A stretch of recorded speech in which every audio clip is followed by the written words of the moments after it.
আজই একটা ভিডিও করার উদ্দেশ্য হচ্ছে এটা বাংলাদেশিদের জন্য করা, এবং ইন্ডিয়ারও কিছু কিছু যারা ভাষাভাষী মানুষ তাদের উদ্দেশ্য বলা।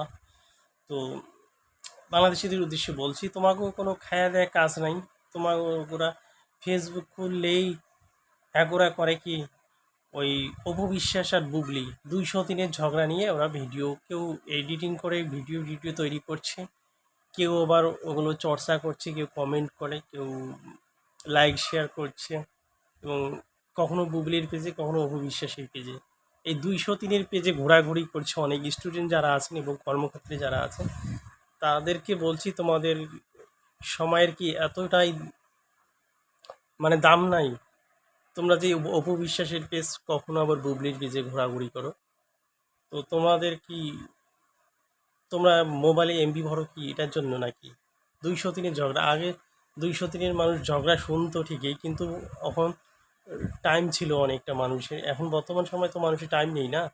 তাই ইয়ং জেনারেশনের উদ্দেশ্যে কথা বলাগুলো বলছি যে তোমরা ওই বুবলির পেজে আর অপু বিশ্বাসের পেজে ঘোরাঘুরি করছো 203-এর ঝগড়াতে, আবার কখনো আবার পরিমণি এখানে এসে যুক্ত হয়ে পড়ে। তো পরিমণির ব্যাপারটা নিয়ে পরে কথা বলবো পরের ভিডিওতে, কিন্তু আপনাদের বলছি যে কি ব্যাপার আপনাদের এতটাই আপনাদের টাইম নাকি?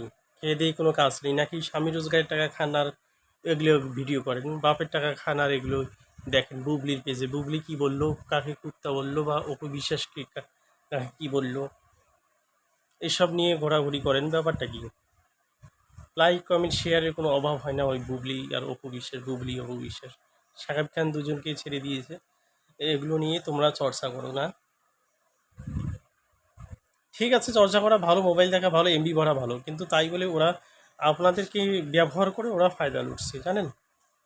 কখনো নিজেরাই এসব করছে ফেসবুকে পেজে রিচ বাড়ানোর জন্য, ফলোয়ার বাড়ানোর জন্য। তো তাতে কি আছে বলুন? ও 203-এর ঝগড়া কোন কালে না ছিল বলো?